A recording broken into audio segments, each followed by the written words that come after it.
With you? Always a good time to be with you, and I know that you always bring some interesting facts and information for our listeners. What do you have for us today?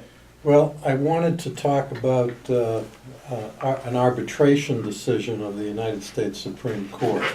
The case involves American Express, and over the last several years, the court has increasingly strengthened the power of arbitration agreements, and they're starting to include some very interesting provisions.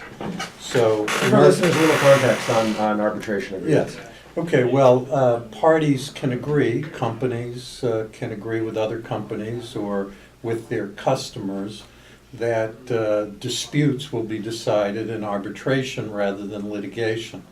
Historically, arbitration has been considered less expensive, faster way to resolve disputes. There's no jury trial, and so it's something that business owners should consider when they enter into their contracts. You know, everybody focuses on how much money they're going to make from the contract, but in the event there's a problem, how do you want the problem resolved? And arbitration is a good choice. But arbitration, there's both a state arbitration law that makes them binding agreements, and there's also a federal arbitration act.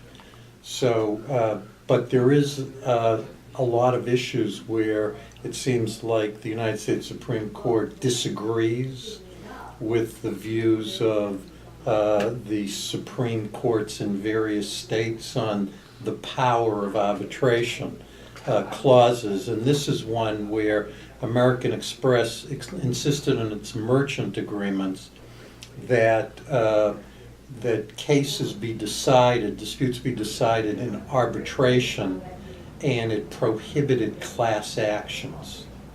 So the importance of it is the customer of American Express, the business, tried to bring a lawsuit as a class action against American Express on a theory that American Express was violating the antitrust laws.